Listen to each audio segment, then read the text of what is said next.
Hey guys, Enigmatic Mr. L here, back with another Fire Emblem tier list, this time for Path of Radiance. Path of Radiance is one of my favorite Fire Emblem games, but despite that, I've only played it twice thus far.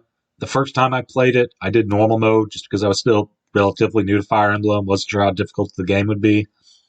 I got around like a little less than halfway through the game and realized I probably should have chosen hard mode, but just finished that run anyway.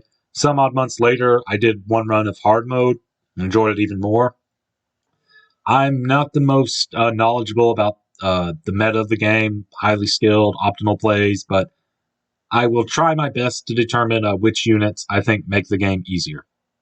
Starting with Ike, the two ways I would say to best describe Ike, depending on how generous you are, would either be Ike is like Roy from Binding Blade, but good, or he's like Roy from Binding Blade, but not as bad. They're similar in that they're foot-locked, sword-locked units, don't have access to 1-2 range. In fact, to be fair, it probably hurts Ike even more because in Binding Blade, a lot of your 1-2 range options like hand axes and javelins have very shaky hit rates. They both have that problem. They both promote late. And then finally, when the game's like almost over, they get a very strong 1-2 range sword. I think sometimes the devil's in the details, though, as Ike has a number of things that really push him above. I wouldn't say he's like the same as Roy. For starters, they both promote late. When Roy promotes, assuming you're going for like the true ending, there's like 3 maps left. Maybe 4 if you split like the final boss into like the final map into 2 sections, but I would say that final part amounts to a little more than the equivalent of a cutscene. Ike promotes, he still has like a dozen chapters to contribute, make use of like being able to gain levels again, his growth, that sort of thing. There's also the fact that Roy's growths, the growth rate total wasn't too bad, but compared to other units, but didn't really specialize in anything. Ike has, good growths in HP, solid growths in strength, speed, skill, and decent growths in defense and resistance. So even if his base stats are a little shaky, he at least like grows out of them to contribute. Then there's just like minor things, like it doesn't affect things too much, but Roy's Binding Blade only has 20 uses. So unless you use like a Hammer and Staff on it, which you might want to be using that elsewhere, his is indestructible, and you can just go to town with it for like the final 2 maps of the game. Then there's also just the fact of the final boss. The final boss in Binding Blade is one of the most pathetic, if not the most pathetic in the entire series. And conversely, Ashnar can be kind of scary, like on harder difficulties. Roy just needs to land the finishing blow in Binding Blade to get the true ending. Like, land the finishing blow with the titular Binding Blade. It's not that difficult to do, even like untrained 0% growth Roy can like do it. Ike is, generally speaking, you're going to want to train and invest in him because he's one of the few characters that can outright damage the final boss. And some of your other options, they have their own like sets of problems. So kind of a long rant just comparing Ike to Roy, maybe not the most relevant for a tier list, but just in general, solid growths, being unmounted, locked 1-2 range for most of the game does hurt him, but I think he's still overall a solid unit. An even better unit is Titania, who is very similar to Seth from Sacred Stones. Titania has just everything you would want in a unit. Perfect availability on a mount, where mounted movement is dominant, has access to 1-2 range through hand axes, very solid base stats, good growths, especially for a Jagan character. By the time you reach, I would say, like, the whole gauntlet of chapters, like 4 sections of chapter 17, it's not so much that Titania starts to like fall off, so much as it is that the other units just start to catch up with her. Like, I don't want to go comparisons to other games, the whole tier list, but just mentioning like Seth, Sacred Stones is a fairly short game. It's like 20 chapters in the end game. You split 17 to multiple parts, like 4, that's really 20 chapters. The difference is just there's more chapters after that than compared to Sacred Stones. So Titania, she's still amazing, she's still solid, but your other units start to like catch up or maybe even like surpass her. But either way, Titania is like an indomitable, like unstoppable force for like the first half of the game, and still a very solid contributor in the second half of the game. Next, we have Oscar, who is all around solid, has the things you'd want in a unit. He's mounted, has access to 1-2 range through javelins, good growths. Because he doesn't have like the amazing solid base stats of Titania, he does like rely on those growths somewhat. He can end up getting RNG screwed or not getting the growths you'd want on him. Like particularly like strength, even though the strength growth thing is like 45%, it's decent. If you're unlucky with it, he's not going to be like one rounding or two rounding the enemies you really want him to, that some of your other units are. Forges, things like that help, but not. He's definitely not like S tier, but I think a solid A tier unit is fine for him. Boyd is a very solid combat unit. Good stats. Has access to 1-2 range through hand axes. Does not have a mount like these two. That does hurt him a bit. But just combined with his great availability in combat, I think he's better than Ike. Main difference being Boyd has 1-2 range. Ike doesn't get that till much later. I think I've seen some tier lists where Ike is higher than Boyd. And like, I can see it. Maybe not by much, but I think Boyd is just a little bit better. Next we have Rhys, is a solid healer. Joins fairly early, heals, getting promotion, has like 1-2 range in magic. Generally, Path of Radiance, a lot of your action happens on enemy phase. So you're going to just send them out to a bunch of guys, heal them up with Rhys, and then just send them out to fight more like swarms of enemies. Solid unit. Shinon, he's useful for when he first joins, for like the first like few chapters. He has the provoke skill, which is kind of funny on a archer of all units. I think it's supposed to be like played as like butthole personality, but he'll draw enemy aggro to him. And he doesn't counterattack, which is both a blessing and a curse. Like on one hand, you kind of want to take out enemies if you can, but on the other hand, if you want to feed that EXP to someone else, he doesn't quote unquote steal EXP. Useful for chapters like like 3, 4, and 5. He joins again. He helps out in like chapter 7. Then he leaves for a bit. By the time he comes back, like 9 base strength.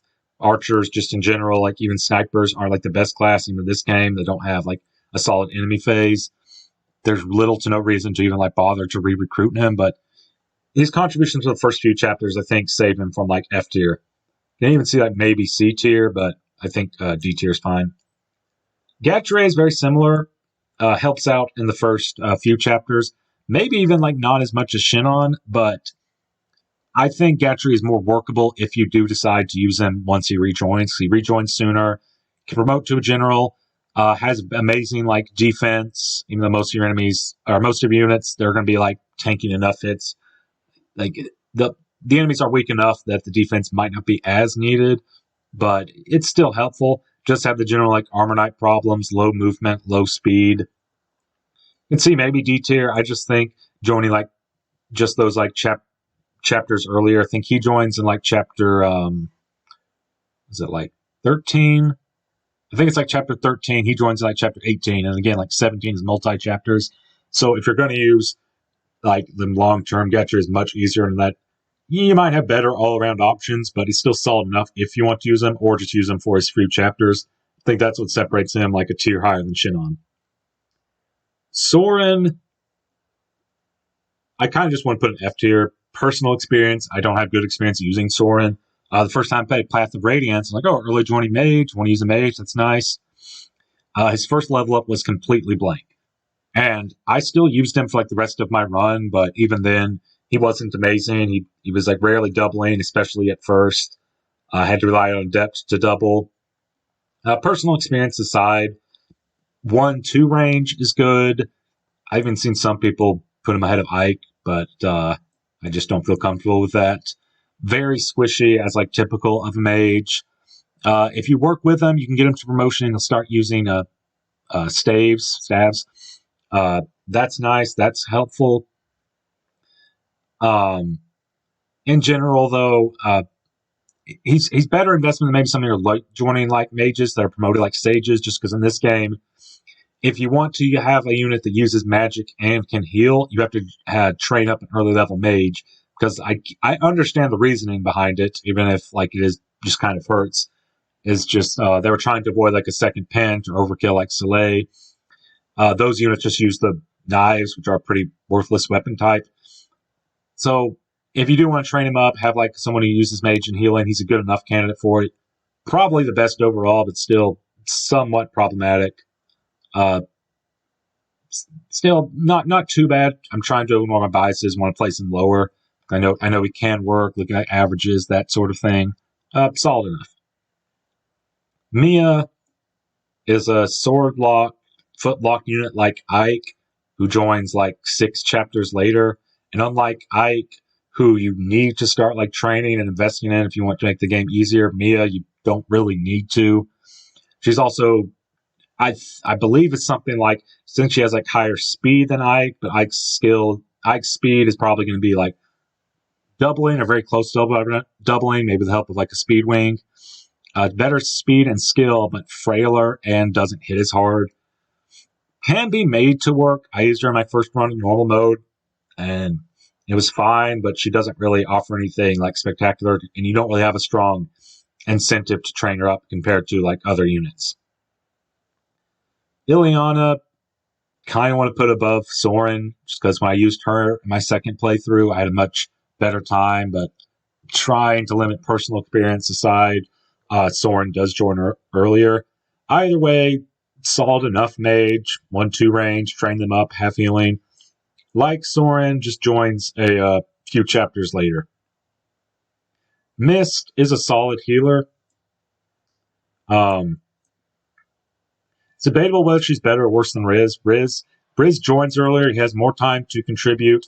Get him up to closer to level 10 if you want to like master seal him to like promote him. Mist has 2 advantages over him. One is if you do get her to promotion, she at least gets like a mount. Mounted movement is so strong in this game.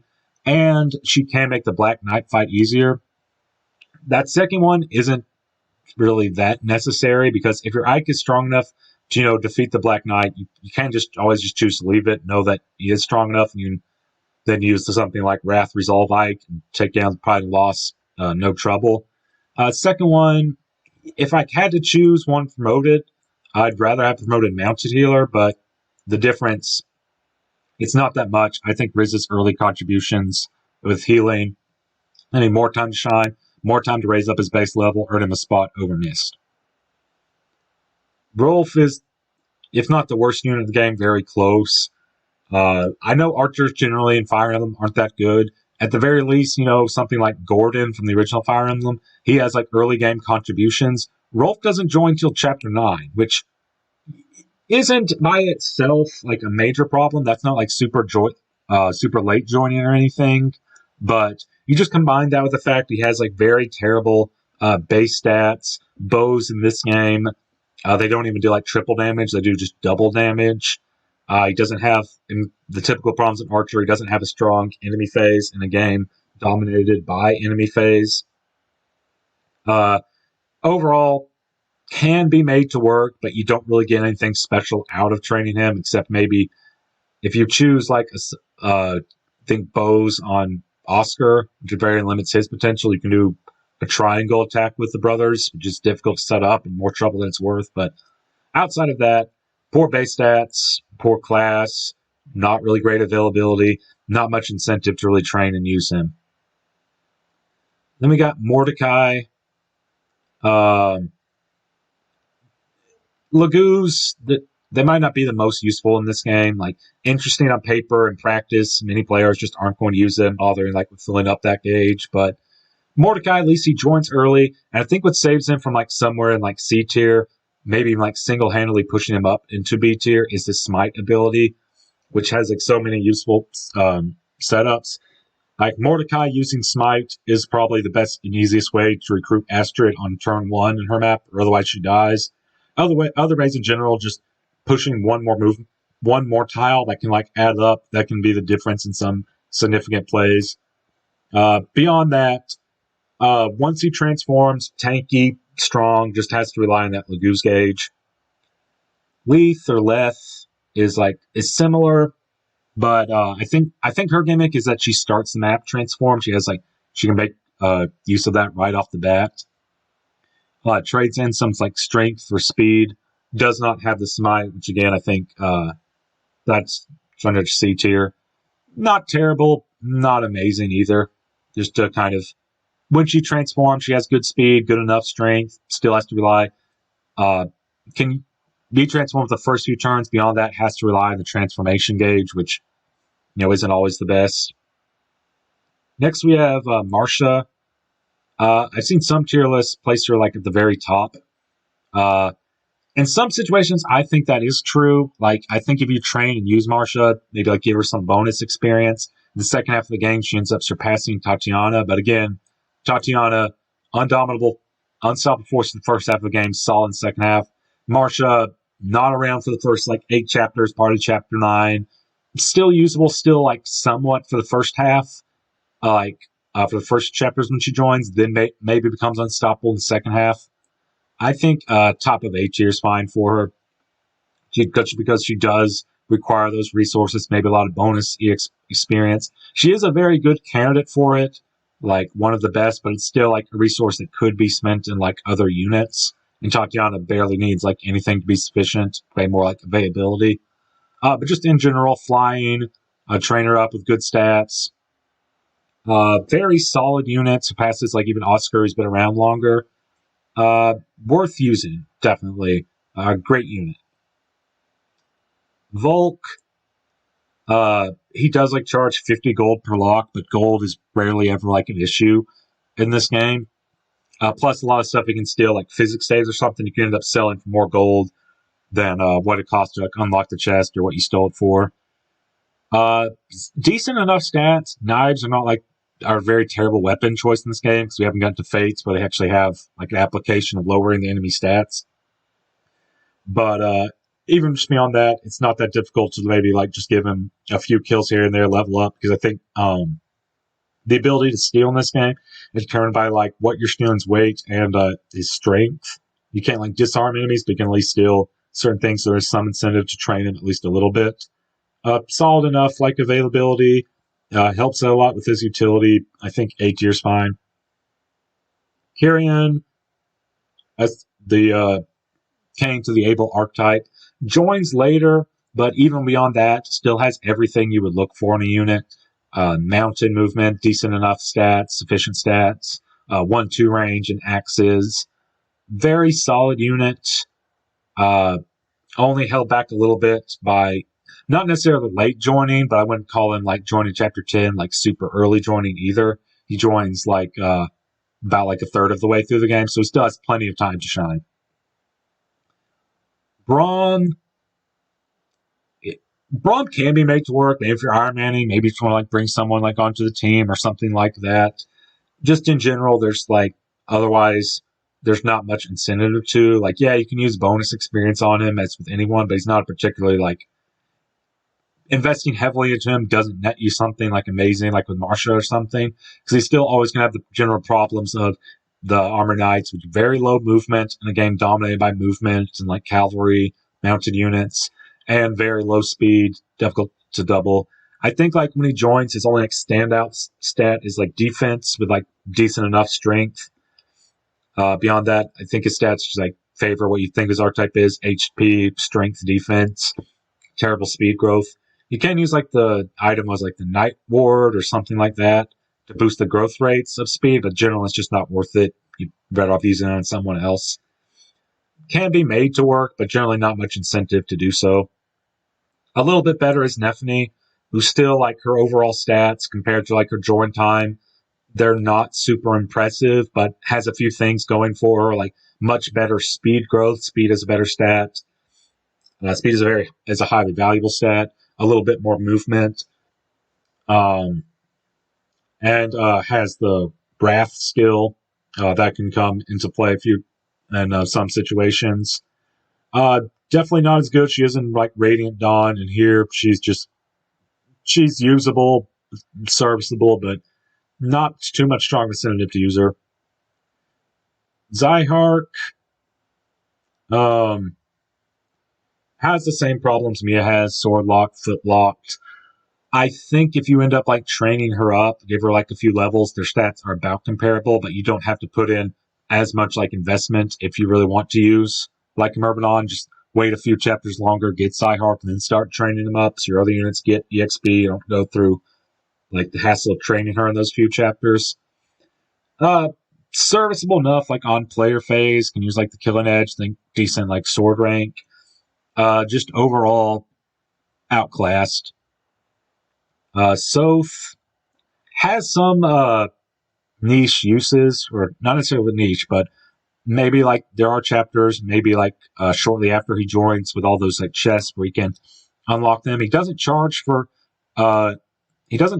for unlocks, unlike Volke. I just find in general that's a small price to pay, like 50 gold per unlock for like much better stats and much better survivability. Like Volke can tank like one bolting or something, like in a later chap, and if anyone so much as like looks at Sothe, he dies.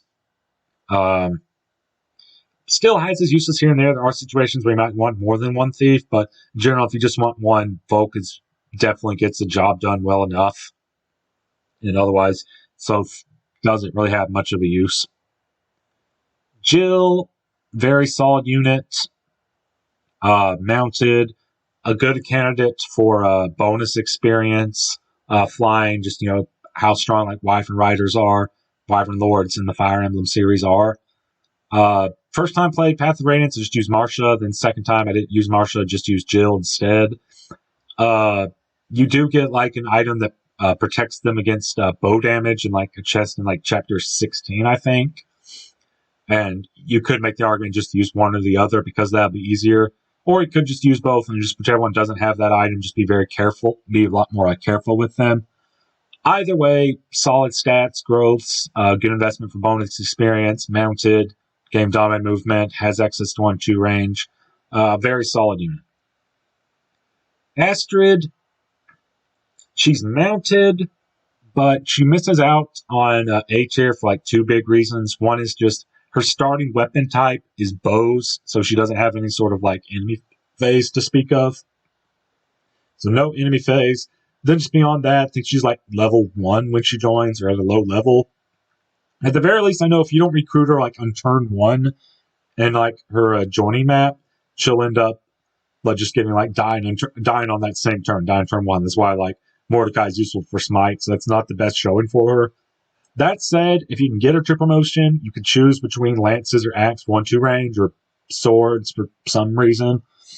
Having Paragon definitely helps in that matter. I think in this game it even requires like less bonus experience. Like it affects that as well. Still using bows has a very solid player phase. She misses out on A tier, but still just having a mount, getting up to promotion where you can use 1-2 range. I think high B tier is fine. Makalov, debating like close strike. I could see maybe Ike being better. I just think he uses swords, so he's not as good as like Oscar or Kieran. Plus he joins late, and unlike Astrid, even who has like Paragon getting promotion sooner, he starts out using swords. He doesn't have the 1-2 range, but a mounted unit is still a mounted unit. Get him promotion. I think he has a choice between axes or lance or bows. Just have a mounted unit, solid enough stats. Solid unit. Even if he has outclassed by other cavaliers, a cavalier is still a cavalier, becomes a paladin, and then he gets the 1-2 range.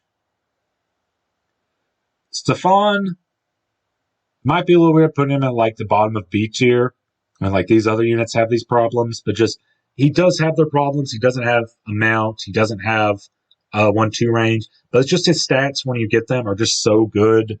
Like really strong, like doubling pretty much any enemy, very high skill, good enough like strength, high avoid. He has S-rank sword, so pretty much the vague Coddy. He'll be the initial one. Initially, he'll be the only one using that. Being pre-promoted, he doesn't gain EXP quickly. It might not be the best like target for like investment, but if nothing else, just a solid filler. Maybe you want to bring him along in like chapter 17 part when you have filler. You have more deployment slots. He can hold his own there, even without like training. Even like when you get close to the end game, you have more deployment slots, like the map where like Alencia joins, that map, he can join there and still contribute. Or in like the chapter before where mounted movement is restricted, he has opportunity to shine there. Very strong player phase, good stats, just held back by lack of mount and solid 1-2 range.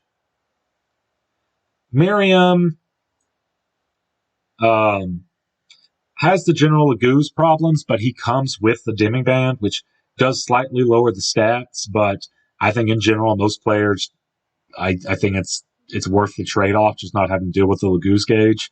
Doesn't have the availability of the two previous Laguz characters, but can be useful enough as a fill unit. I don't think I believe it's like Laguz, they don't gain EXP quickly, and even then, like their growths, I'm not sure if they're the best, but useful as a filler unit, like with high movement, decent enough stats, even with transformed.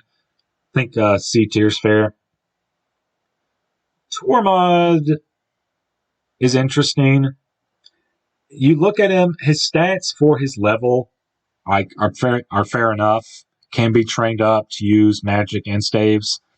He has the celerity skill plus 2 movement. Movement is a great stat. It's just that his base stats for his joining time are so low. If you put in the work and got all these promotion, and for no other reason his skill alone would make them better than these two.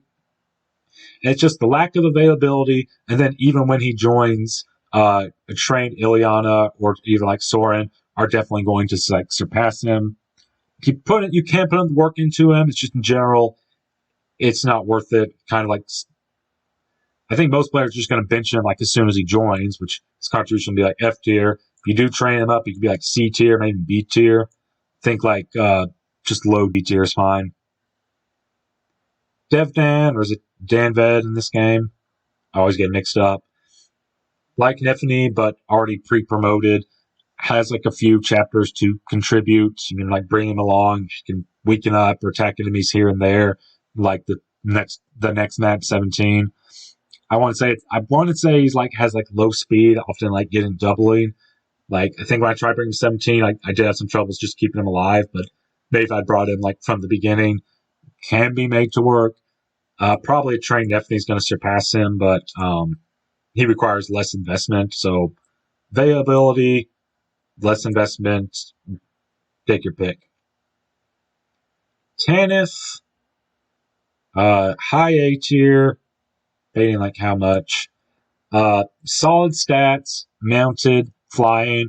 I think are what she's most known for is her skill. She can just call in NPC reinforcements, which you might not always want to do just because enemy phase is just long enough in Path of Radiance, and if you're doing fine, it might not be worth it just for time's sake, but can get you out of some tricky spots, draw enemy aggro away, soak up a few hits, do some shenanigans there. She's only really held back by her join time, which isn't super late, but she joins halfway through the game. And by the time she joins, she's pretty much always going to use her. She just doesn't do anything for the first half of the game, which is why she's not S tier or higher in A tier. Reyson, though, he has the same problems as Tanith. He's similar. He doesn't contribute anything for the first half of the game, and then when he joins, he's worth deploying. I just think in my book, dancers, even if they join halfway through the game, just being able to refresh another unit, doing something no one else can do, that's almost always going to be an automatic S tier in my book. Plus with Reyson, it's not something he always does. He can do. He starts out 5 movement, but after enough turns pass, he transforms, gets 8 movement, and can quad dance Genealogy of the Holy War. Plus, in the game with Canto, you can attack and retreat and set up the quad dance by the time it gets transformed. Very good candidate for the few, I think, Laguz gems you get in this game. Does not work with the Demiband, unfortunately, but that's pretty understandable. Even without that, though, just being able to dance, refresh, something that no one else can do, generating his own EXP. Very solid unit, always worth using. Janaff and Ulki, some of the most forgettable units. Much better Radiant Dawn, but again, this isn't Radiant Dawn. Maybe I'm slightly underrating them, putting them all the way in F tier, maybe D tier would be fine, but I think they're so forgettable that just leaving them in F tier, no one's really going to care.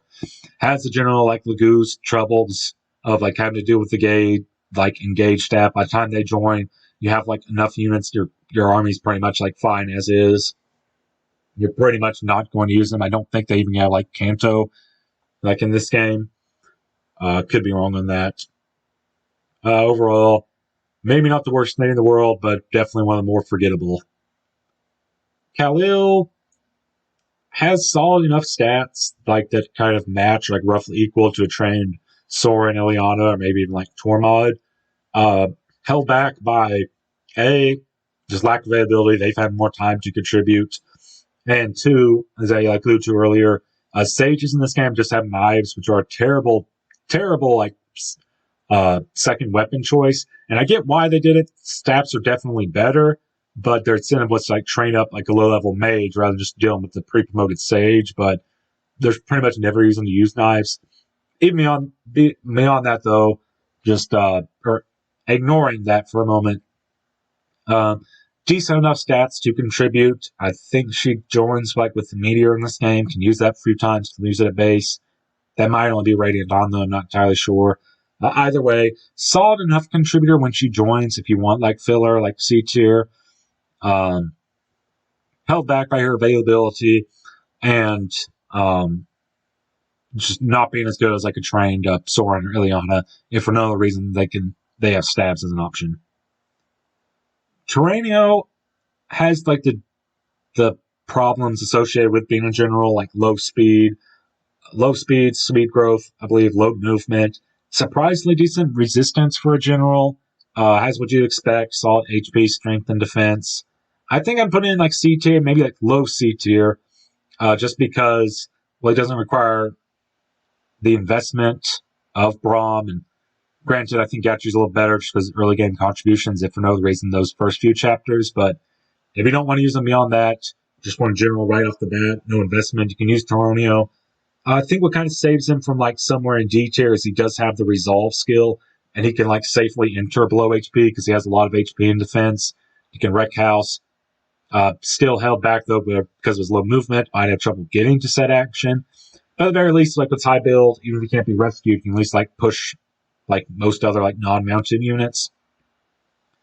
I'm not sure how practical it is, but he's the only user that has like resolve early on until like the last like 2 chapters of the game. You could give him like Wrath, go for Wrath resolve, but probably in general, like I said, he's going to have too much difficulty getting to the action in the first place. Even if he does get to the action, his stats are going to be like sufficient. I think he's got like, good weapon ranks, A and lances, and like I think it's like A and lances and axes, or is it like lances and swords?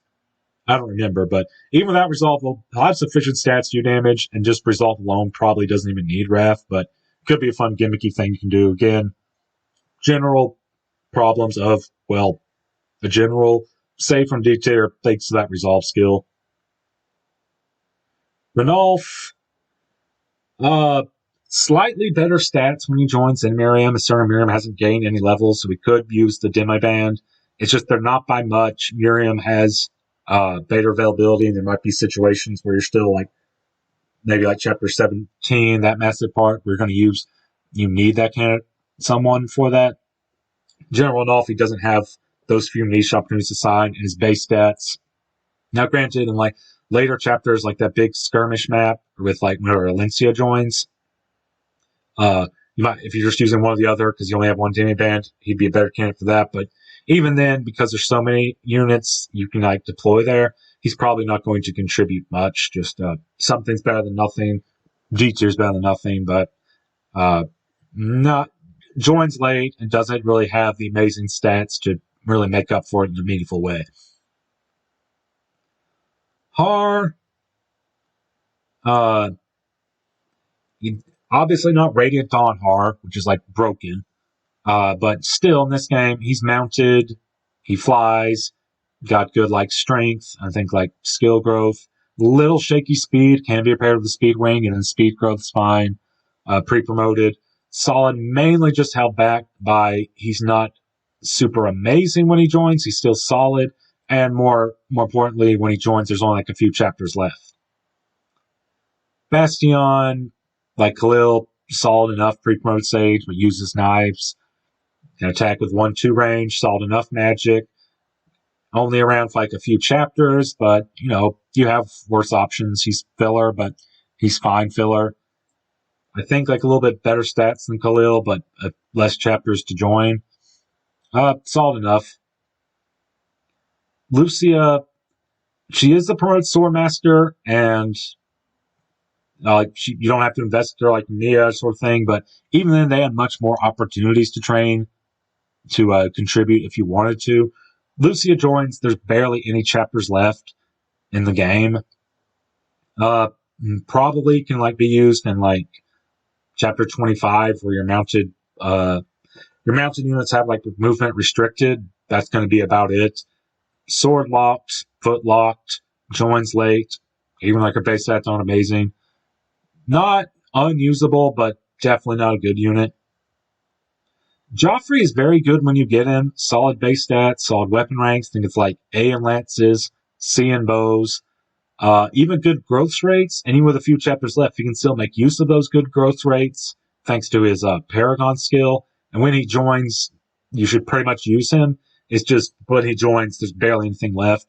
Right after he joins, I think is like the Boulder map, so maybe not that chapter, but beyond that, even some units you might be traded up and might be like bench now and then use Joffrey now. Great unit, held back by his lack of availability. Largo, very high HP, good strength, useful. He joins at a good time if you want to have better movement. He joins in that Boulder map where all of your cavalry units, movement units besides like flyers, is like heavily restricted.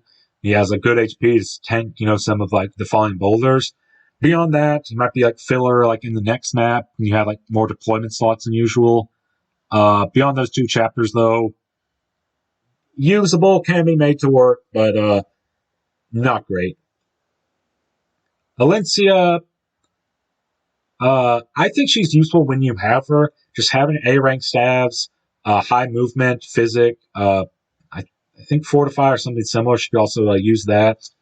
She's a game over condition, so you need to be careful with her. But in general, people are careful with units who aren't game over conditions anyway. They don't want to lose units. Not around for much time. I think like her strength is so low she can't really contribute much with that, even with her like personal brave sword effect. But just high movement, like being able to like rescue drop if need be. Probably not going to come up that often, but combine that with A rank and stabs, solid units. Just not around for much. Nasir and is it Ena or Ena? One of those is like a Thracia 776, like younger sister Wyvern Rider. Either way, their intended purpose is to prevent a soft lock scenario. Like if your Ike isn't strong enough to defeat the Black Knight, or isn't really strong enough to defeat Ashnard, you can rely on one of these instead. They just don't do their job very well. If you defeat the Black Knight, you get Nasir. If you retreat from the fight, you don't complete in time, you get this one. But even if you go with Nasir, like you're probably going to give him the Demi Band, so you don't have to deal with that Goose Meter. I remember even on normal mode, I think Ashnard's the first form, the stats are the same in normal mode and hard mode. Once he transforms, he gets I think he goes from the 35 attack power or something like that, plus his breath. But with the if you don't invest in Tim, if he doesn't get strength level ups, if you put the Demi Band on him and with his breath, he still does 0 damage to Ashnard. You either have to invest, put some strength stat boosting items onto him, or give him strength level ups, or just not use the Demi Band. So even then, he doesn't do his job well. Beyond that, though, they can at least contribute for the 2 chapters after that. Strong dragon unit, even if held back by low movement. That's at least something, I think, to get save them from F tier.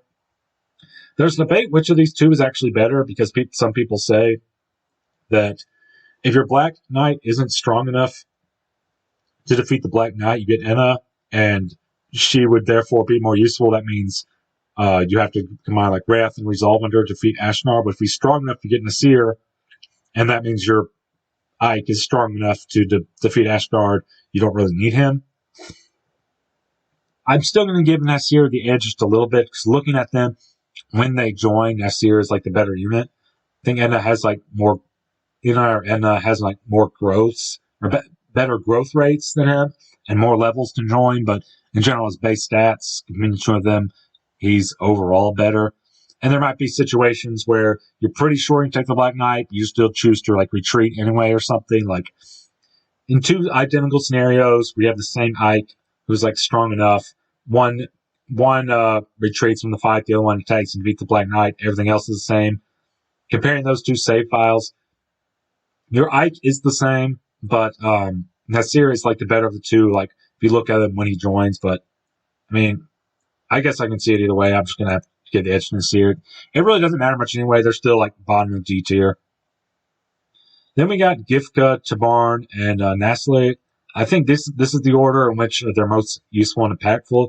Gifka has the highest strength. I think he gets like 3-rounded by he can. It takes 3 hits to defeat him from Ashnard, whereas these two die in 2 hits. You can like attack with Gifka. He'll get counterattacked. The Ashnard can attack him. He'll still live. Tabarn, he at least can fly, can get there easier than Gifka. His strength so. Nasla just deals the lowest amount of damage. Either way, none of them are that great, just because on hard mode, they only join after the first fight is over. And if you defeat the first phase, be it through like a Wrath Resolve Ike, or maybe like a Wrath Resolve and that sort of thing, you're probably going to be fine without them. They're not even going to get a chance to contribute anything. I'm going to give them just a little bit of edge over Rolf, because in normal mode, they can join the final map and they at least contribute a little bit, which is probably more than what Rolf will ever do. But I mean, honestly, I can see something like this. Just it just kind of feels wrong. Such powerful units losing to Rolf, even when he does has more availability, more opportunity to do something. Just factoring in normal mode. Yeah, that's the list. I think I'm fairly satisfied with it. Let me know if you have any questions, comments, or concerns below. Which character is underrated? Which character is overrated? As always, thank you so much for watching. This is Enigmatic Mr. L signing out.